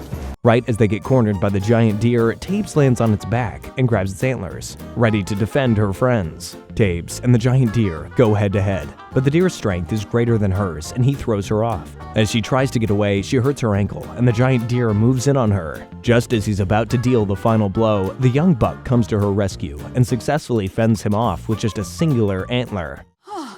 Oh, that was sick! The young male and the doe leave together, and everything is restored to how it should be. Tabes thanks the bears for helping her find herself again, and she decides to return to her duty as a forest ranger. Tabes is back! Next up is Spa Day. The bears wander around Koreatown looking for the Korean day spa, Hill Spa, that Grizzly found a coupon for in the trash can. When they arrive, they approach the lady at the front and Grizzly chooses the most expensive VIP option. When Panda questions if he could afford it, Grizzly reassures him, showing the coupon's value for 99% off. And he tells his brothers to do whatever they want, since he's paying for them with the coupon, and he leaves to go experience his VIP treatment. Panda inquires about something he could do alone, and the lady directs him to the steam room. Ice Bear is sent off to the hot sleep rooms against his wishes. You can sleep in the sleep room, thank you. Ice Bear can only sleep in bed. Thank you. While Grizzly is getting pampered, Panda enters the steam room, but he has trouble adjusting the settings since all the buttons are in Korean. Giving up, he sits down and begins to relax, when all of a sudden an older Korean man comes and sits directly next to Panda, repeatedly offering him candy, which Panda declines because he's being disturbed during his alone time. Ice Bear reaches the sleeping rooms, but is deeply uninterested in being in the heat. As he starts to walk away, he hears something coming from the next room over and stumbles upon people playing ping pong. A young man invites him in and teaches him how to play, commenting on Ice Bear's natural ability for the game. Grizzly is approached by the owner, informing him that his VIP time is over, and he objects, begging for more time. The owner offers him another experience, but she states that she doesn't think he'll like it. Desperate to partake, Grizzly begs her to take him, and she brings him to a Korean body scrub room. Okay, let's go. Meanwhile, Panda is still being harassed by the old man who continuously offers him candy and invades his personal space. But when he tries to leave, he realizes that the door to the steam room is broken and has trapped both of them in there. Elsewhere in the spa, Ice Bear dominates everyone in games of ping pong as everyone gathers around to watch, including the owner of the spa. Grizzly gets assaulted by the aggressive body scrub and walks out weakly, missing clumps of his fur. The owner approaches him asking for his payment and presents the coupon that he found. After she looks at it, she says that it isn't a Hill Spa coupon, and upon further inspection, Grizzly sees that it's for Bill's Spa. Realizing he doesn't have the money to pay, the owner and a worker detain him and threaten to call the police. Meanwhile, the steam room begins to become too hot, and the older man starts to get overheated. Hey, mister, can you read this? Realizing the severity of the situation, Panda tries even harder to find a way out. Ice Bear hears the commotion with Grizzly and approaches the owner, Please pay, thank you. questioning why Grizzly is being detained. Remembering him from watching him play ping pong, the owner reveals that she is the Korean ping pong supermaster and challenges Ice Bear, wagering his brother's freedom, and he accepts. They begin playing a heated game, and suddenly reach match point. In the steam room, Panda becomes weaker and weaker, but soon discovers that the heat from the steam is beginning to crack the glass on the door. He attempts to make the room even hotter, in hopes that the heat and pressure are enough to break the door open. After messing with the buttons even more, the screen displays a warning message, and even more steam fills the room. The pressure becomes too much, and finally the steam room explodes open as the owner goes to hit the final serve of the game. Ice Bear gets distracted by the noise of the explosion and misses the ball. The owner begins to celebrate, but the room is immediately filled with an overwhelming amount of steam. Panda emerges carrying the old man, and the owner rushes over to him, revealing that the old man is actually her father. The old man tells her that Panda saved him, and the owner profusely thanks him and lets Grizzly off the hook and allows them access to all the facilities for free. Thank you so much. Hands off. So the bears make their rounds to relax after the stressful day that they endured. The next episode is Bro Brawl. The bears participate in a game show, testing their skills, strength, and their brotherhood. When they meet their opponents, they realize Tom is on the other team with his roommates, who also bear striking similarities to each of the other bears. Griff, who's a renegade street cop, possesses a confident leadership to Grizz. Isaac, a man of very few words, is a 5-star chef, mirroring Ice Bear's soft-spokenness along with his cooking hobby. And finally, Tom, who we all remember being exactly like Panda, except for the fact that Tom can pull chicks, unlike Panda. And I am single and ready to mingle. They learn that the prize for the game is a brand new luxury apartment. The bears excitedly imagine their lives in such an amazing apartment and decide to try their best to win. For the first game, worth 2 points, Grizz and Griff compete against each other in a street bully simulation game. Griff states that his police tactical training was something similar, and Grizz realizes that their skills may not be on the same level. Guys, help! After a significant loss, the Bros team move ahead 2 points, while the Bears remain at 0. The next challenge is a cooking challenge between Isaac and Ice Bear for 4 points. Slicing and dicing like it's second nature. After presenting their dishes, the judge almost declared a tie, but then he finds a piece of hair in Ice Bear's dish, and end up rewarding the points to Isaac, pushing the Bro team up 6 points. The final game is between Tom and Panda for 6 points. Oh, heck yes! It's Tom time! Tom!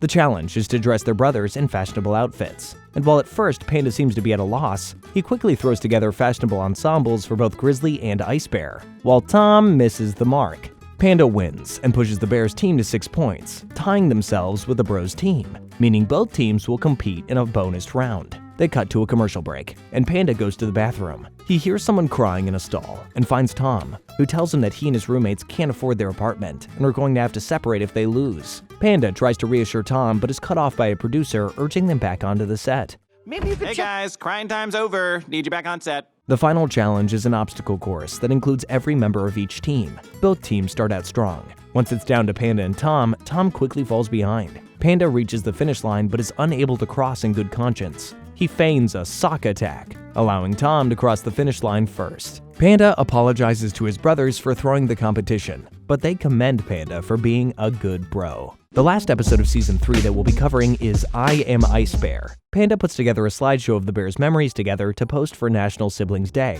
but decides he needs one final picture to finish it off. The Bears decide to carve a tree outside to take the best picture with. The Bears get in their signature stack with Ice Bear on the bottom, Panda in the middle, and Grizzly on top. And they begin to carve into the tree. Grizzly uses a mallet and a chisel to carve his message into the tree, as Panda struggles to find a good angle of all of them with his selfie stick. At the bottom, Ice Bear carves a sculpture of their stack with his axe. Panda accidentally steps on Ice Bear's head to get a better angle, causing Ice Bear to lose balance. Panda hits Grizzly in the head with his phone and the flash goes off, causing them all to topple down, Grizzly flinging his mallet into the air in the process. The mallet falls from the sky and lands on Ice Bear, knocking him unconscious. When he wakes up, Ice Bear begins to speak in complete sentences, and the others are in shock. Not only does he have an advanced speech ability, but his head injury also dramatically changes his personality. Jeez, that's so like me. I'm just a clumsy guy. I'm just a clumsy guy. Unsure of the new Ice Bear, Panda and Grizzly are a bit uneasy. You could have amnesia. What's the cure? We ask this physician. I don't know. But soon they realize the new Ice Bear, aka Ice Bee, is an extremely popular socialite that can get them into exclusive parties with exclusive perks. On the way to an exclusive mixer, Grizzly and Panda try to go into stack mode, but Ice Bear refuses. They realize that getting used to their new brother may take some time. It's pretty exclusive, invite only and all that. I got you covered though. But easily forget about that when they experience the parties and free things they get from just being associated with him. While at their favorite boba shop, Ice Bee commands the stage with his epic rap and outgoing personality. Who I really am, ain't no average day bear, ain't no average Sam. Further increasing everyone's love for him. They bring the party home to their house, but Grizzly and Panda quickly become aware that everyone there is only showing up because of Ice Bee, not because they like the others. They find Ice Bee outside attempting to chop down their family tree, and they run to try and stop him. Ice Bear states that they aren't real brothers. What? You just unfollowed me! Wait, what? No! And reveals that he's moving out to live with one of his cooler friends. Panda and Grizzly try to think of a solution, and decide that the one way to fix it is to hit Ice Bear on the head again. They attempt multiple times to no avail, until Ice Bee notices what they're doing and fights back. They try to keep him from leaving, tackling Ice Bee and holding him down, begging him to stay. Grizzly holds him, and Panda goes to hit him on the head with a crowbar but can't bring himself to do it. Hey, Panda, my man, bro. They let the disgusted Ice Bee free, and he angrily walks away, calling his friend to pick him up. As he's walking, Panda sobs and leans against the family tree, causing it to snap from the damage it took earlier. It falls and lands on Ice Bee, and when he wakes up, Grizzly and Panda surround him, profusely apologizing. Ice Bear confusedly sits up, not remembering anything that had happened when he was Ice Bee. The brothers celebrate Ice Bear's return. Yo, Ice Bee, it's Todd. Where you at, man? Who's Todd? Nobody. Shh. And make the unanimous decision to make Ice Bear wear a helmet as they finally take the picture for Panda's slideshow. I'm so glad everything got fixed in the end, because seeing Ice Bear in a man bun was arguably one of the scariest things I've ever seen in my life. Kicking off Season 4 is Bear Squad. While the bears sleep soundly in their cave, a mysterious figure emerges and breaks in through the window, stealing Ice Bear's axe, Grizzly's game console and controllers, and Panda's prized possession, Mika-chan, an anime girl body pillow. The next morning, they wake up to find their house has been broken into and immediately call Ranger Tapes, who shows up instantaneously. After looking around their place and referring back to evidence she collected, she informs the bears that they've been robbed by a wild red fox, along with many others. As she's explaining, Tapes receives a report of multiple robberies occurring in the city as they speak. Determined to catch the fox, Tapes declares her plan to head to the city and track it down, but is quickly reminded by a fellow ranger that because of the amount of collateral damage she caused the last time, she's banned from city work. Unable to go herself, Tapes entrusts the bears to pursue the fox for her, creating the Bear Squad. Bear troops? The Bear Brigade? Bear Force 1. After receiving their uniform and earpieces for communication, the bears head off into the city to get justice. They collect evidence through witnesses, interviewing various victims of the fox's treachery. I look away for 1 second, and the next thing I know, it was gone. After interviewing everyone, the bears seem to hit a dead end until they hear the cries of someone in need of help. They look up to see the red fox leaping through a window, carrying a stolen blanket. She quickly runs off, and the bears follow her in hot pursuit. The fox runs inside of an abandoned construction building, and the bears request authorization from Tapes to enter. After being approved, they enter the building in search of the fox. They stumble upon a room full of various items, and they realize that they must be all of the stolen goods. As they move deeper into the room, they find their own personal items. They discover Mika-chan in an enclave that resembles a small den, when suddenly 3 baby foxes emerge. Their mother covers them with a blanket, and the bears sit in awe as they see how respectfully they're treating their things. Maybe we could let them keep our stuff? What? No, I want Miki-chan! Suddenly, they receive a panic call from Tapes, urging them to get out of the building as it's scheduled to be demolished. As soon as they realize what she said, a wrecking ball explodes into the building. The bears grab their belongings and the foxes to try and escape. The wrecking ball is relentless, constantly swinging and destroying parts of the building. Ice Bear protects you forever. As the building begins to crumble around them, Grizzly figures out that the only way to safety is to jump onto the wrecking ball. Grizzly and Ice Bear jump, and the construction staff notices them and informs them that once they all jump, they'll lower them down. Even with the construction workers' encouragement, Panda hesitates. While contemplating the jump, the floor beneath Panda crumbles, and he falls with the baby fox to the floor below. He notices that during the fall, Mika-chan became pinned underneath the rubble above. He tries to get back to her, but the floor begins to disintegrate and he jumps onto the wrecking ball, sacrificing his precious body pillow to save the baby fox and himself. The workers proceed to lower them to safety just as the building comes crashing down and taking Mika-chan with it.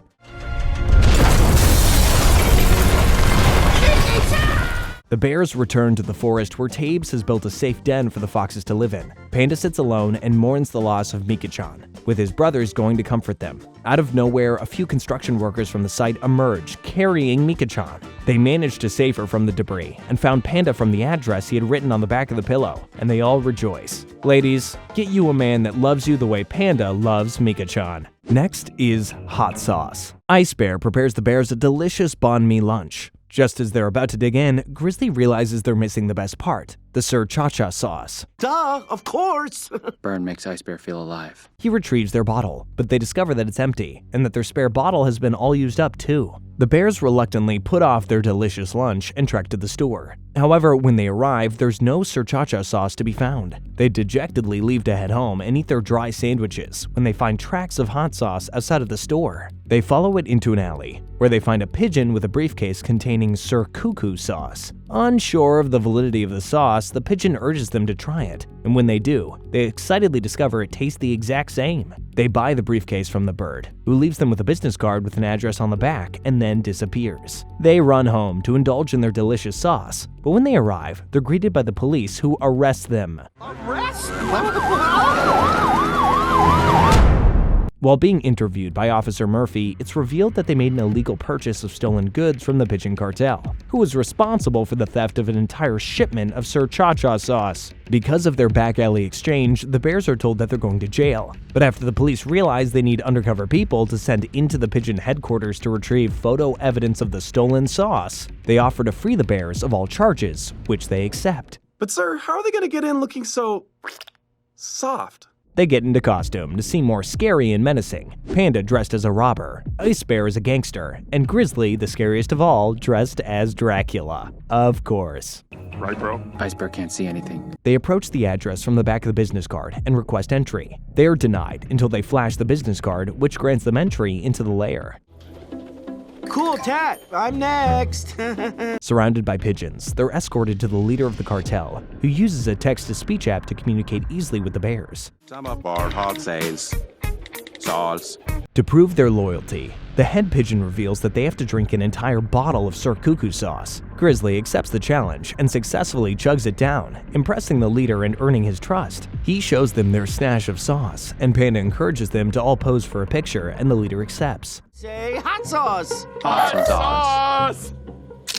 After the picture is taken, Panda tries to send it to Officer Murphy, but a laggy pigeon sees over his shoulder and alerts the leader of their betrayal. The bears are tied up and put underneath a machine that will crush them to death. Grizzly cries out that he wishes he could have one more taste of Sir Cha-Cha sauce. Honoring his previous loyalty, the leader allows him to have one more taste and unties him. As Grizzly begins to squeeze the bottle, he turns it around and covers the leader with sauce. He grabs Panda's phone, and Ice Bear breaks free and grabs Panda. Grizz tosses Panda his phone, and he manages to send the photo evidence to Officer Murphy as they run and make their escape. Right as they're about to make it out, the cartel covers the exit, preventing them from leaving. Just as all hope is lost, the police bust through the door and make all the pigeons surrender. Come on, we can take these cops.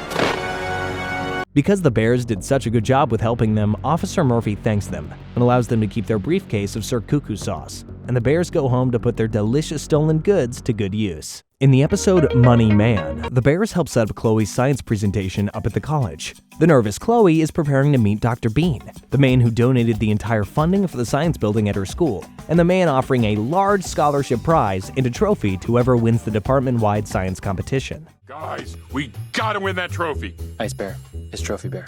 As Chloe's relaying their plans to the bears, her rival, Sanvi Patel, interrupts to crush Chloe's dreams of winning by bragging about her own project. And what'd you get? Oh, just 100, huh? Burn, I think. Suddenly, Dr. Bean's helicopter arrives outside, and he pops up outside of the window asking for assistance in finding the science building. Grizzly helps him inside through the window, and Chloe takes the opportunity to introduce herself. Sanvi tries to interject but is harshly escorted out by Ice Bear. This is my project. Oh, of course. Fantastic. Chloe presents her project to an eager Dr. Bean. She reveals her machine that shows whatever the person who's wearing the helmet is thinking, while singing a song about her wonderful neurological mind-reading machine. It's a wonderful neurological mind-reading machine. Let's get inside our heads. After the presentation concludes, Dr. Bean is blown away and tells Chloe that he believes her project is the winner. But he quickly becomes distracted by music playing in the distance, and he leaves to find out what's going on.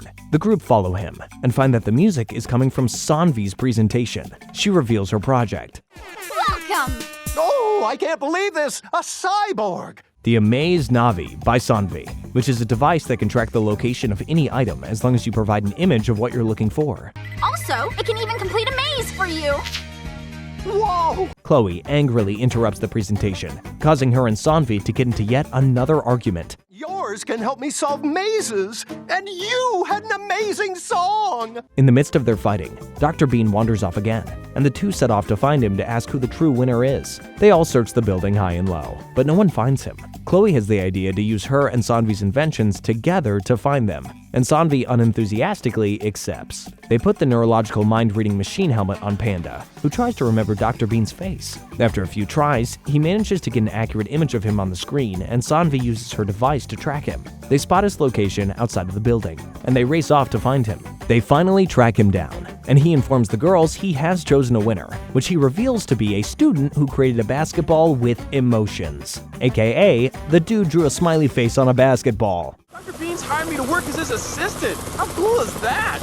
Although disappointed, Chloe thanks Sanvi for allowing them to come together and create something even better. Sanvi and Chloe celebrate their new life-changing invention when two government workers confiscate the machine as government property. Next is Adopted. The baby bears manage to sneak into a high-class action and once again advertise themselves in hopes of being adopted. $1 million. 1 million bears! 1 million bears! Although at first no one seems to be interested, the bears end up being sold to Charles Willoughby Wentworth, an eccentric millionaire with too much money to spend. He allows the bears to tour his mansion before they decide if they want to live there, and they excitedly agree. After being given a tour of William's spectacular abode and playing with his countless toys, including an amazing remote control airplane, the bears decide that they want to live there forever. William offers to show them to their room, and the bears follow. Will you stay? Yeah, sure. Yeah, why not? Okay.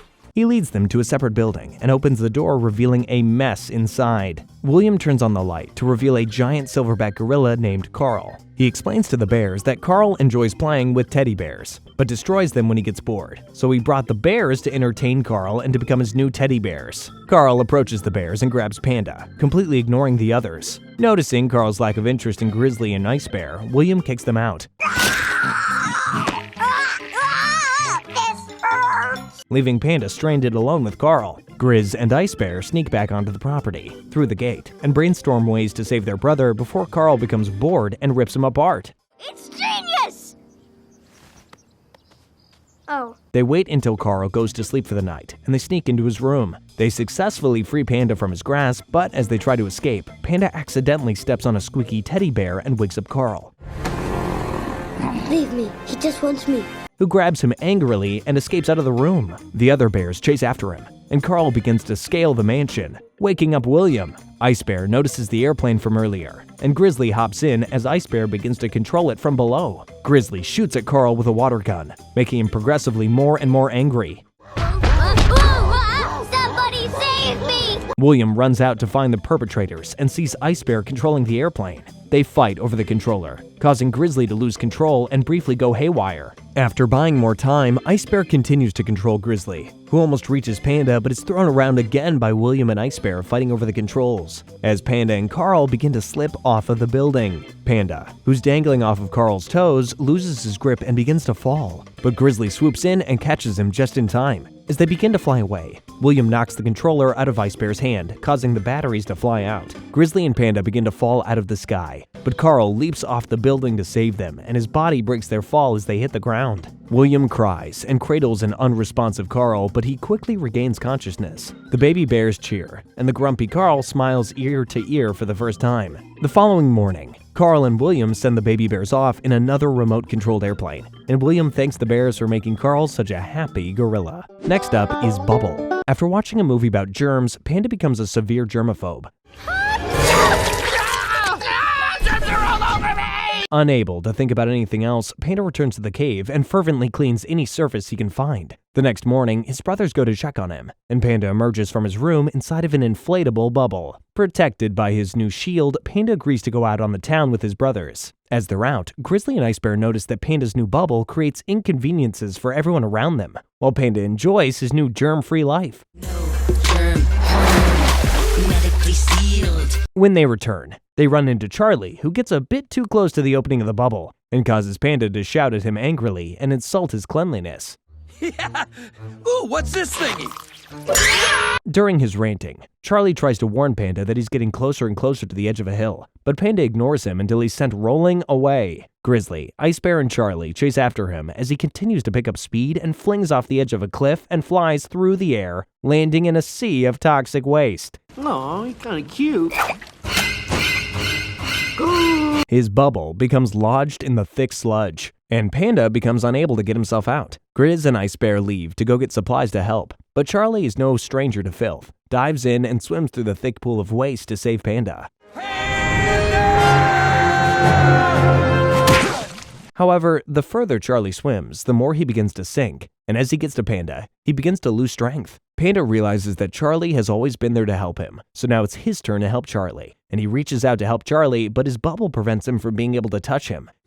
I'm just glad I got the chance to be your friend. And Charlie sinks below the surface. Panda sheds his bubble and reaches into the sludge to save Charlie. When his brothers return, they're shocked to see Panda not only out of his bubble, but covered in filth. They ask Panda what happened, and he explains that his love for his friends outweighs his fear of germs. Ah, here we go.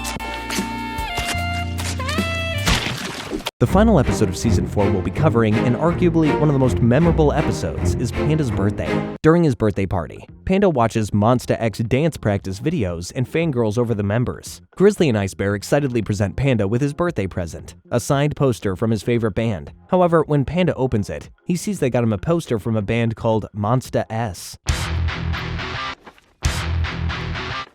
Are you sure? Bummed about his present, the fact that none of his friends could come to his party, and about how Monsta X is in town but the concert is sold out, Panda crumbles to the floor and mopes about his horrible birthday. Grizzly and Ice Bear try to think of a way to fix his birthday, and they propose that they all try to track down Monsta X so that Panda can meet them. Panda agrees, and Ice Bear quickly finds the location of their hotel on a sketchy website. What is this website anyway?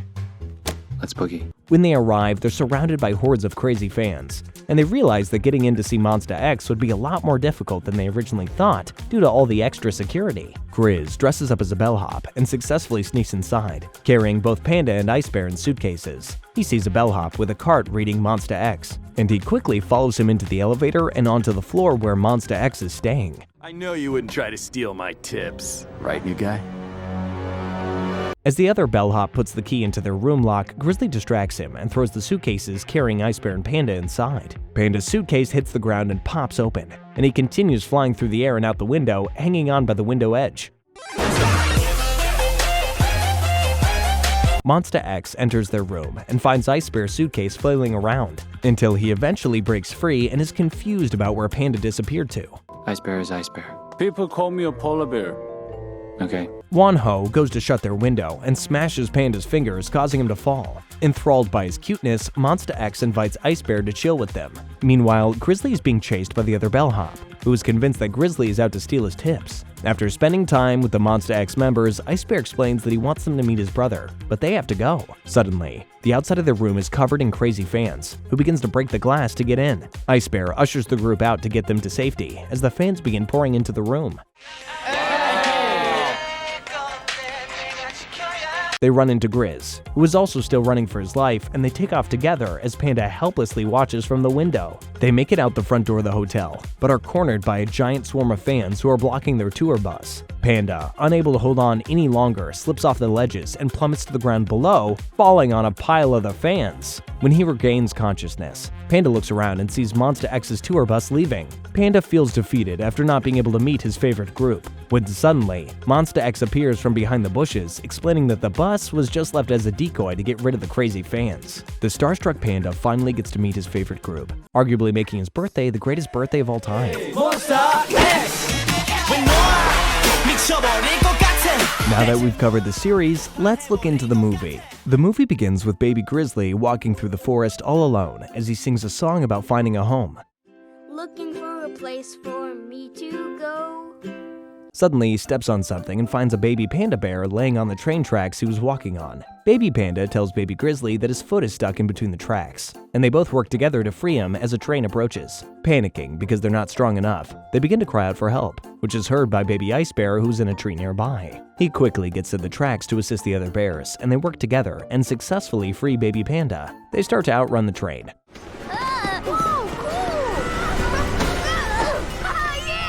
But the train continues to gain on them. Right as they're about to be hit, Grizzly wakes up in a panic, and he realizes it was just a dream. He realizes that today is the day of the thing, and hurriedly wakes his brothers, and they race out through the city to make it on time. As they hurry to get to where they're going, they leave a trail of chaos in their midst.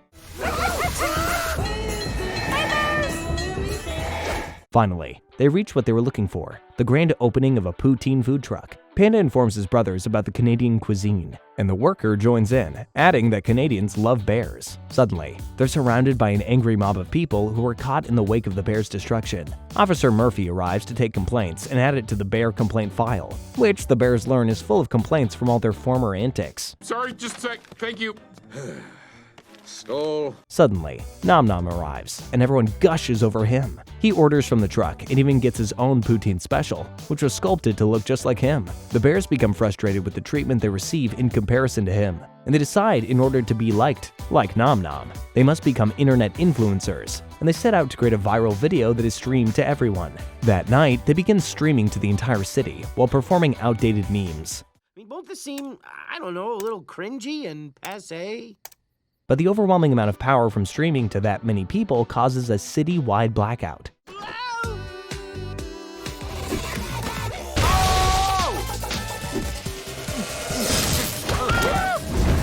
The bears appear in City Hall before all the citizens and apologize, but when Officer Murphy goes to add it to their complaint file, the people become outraged, demanding the bears finally be held accountable. Suddenly, a cold and sinister-looking man steps into the room and takes over. He introduces himself as Agent Trout from the Department of National Wildlife Control. He explains how when nature integrates itself with civilization, it causes nothing but trouble, and causes unnatural behavior like bear stacking.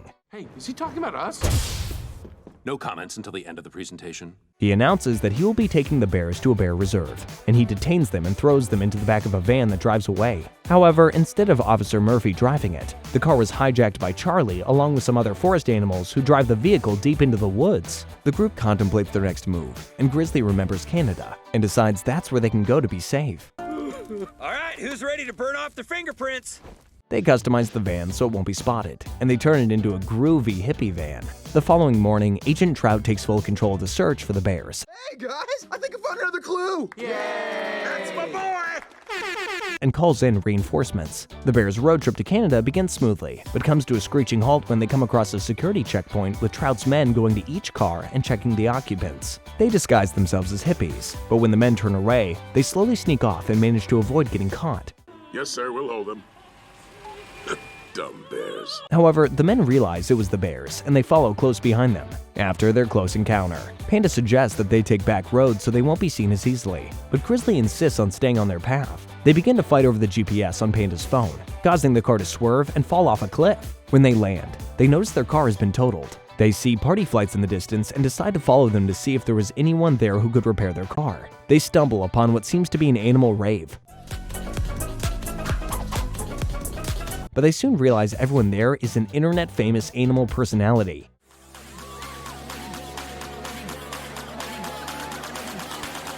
After partying, the bears reveal that they aren't internet famous, and the other animals threaten to call the police. However, after an emotional speech from the bears about how they just want to find a place where they belong, the others have a change of heart, and allow them to stay overnight while they fix their car. Grizzly begins to dream of the day on the train tracks again, only this time, the train has Agent Trout's face, and he loses his brothers. Grizzly wakes up and goes to get fresh air, but opens the curtains to find Agent Trout and all of his men surrounding them. Hey, I followed you, man! I know, but so did they.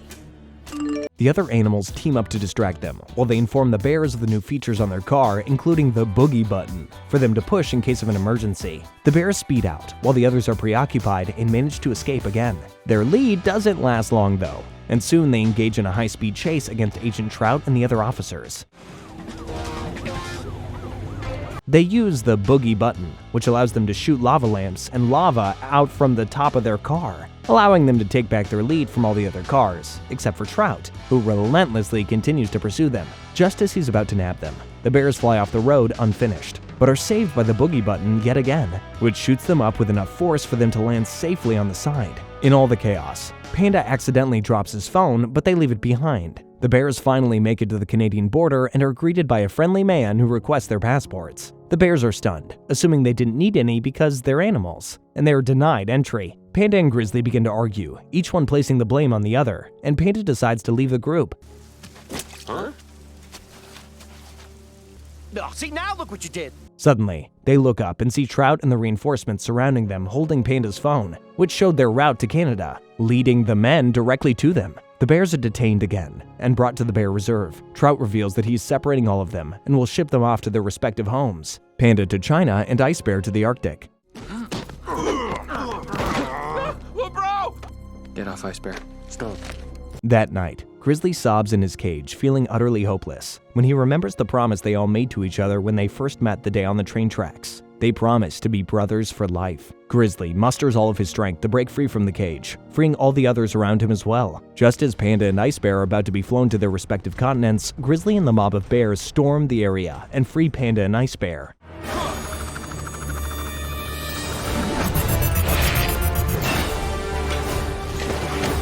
The bears back Agent Trout into a locked cage and they celebrate their victory. However, the electrical fencing surrounding them starts with a fire, which engulfs all the trees surrounding them. But Officer Murphy arrives in a helicopter to save them, unable to land because of the fire.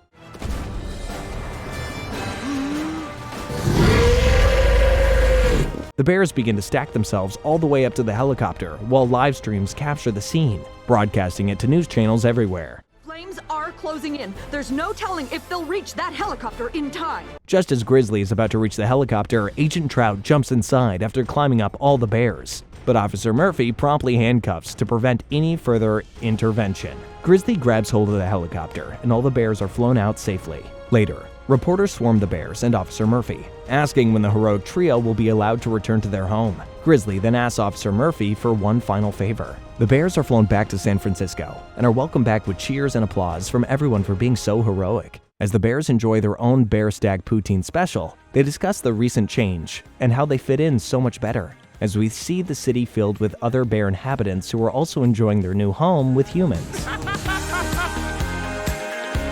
The epic conclusion of the We Bare Bears movie also serves as a conclusion for the series as well, so we now must say goodbye to our furry friends. I hope you enjoyed the recap of We Bare Bears as much as I did, but like all good things, it must come to an end. If you want to join in on the next recap without missing a beat, go ahead and hit subscribe, and we'll see you again real soon. Bye-bye.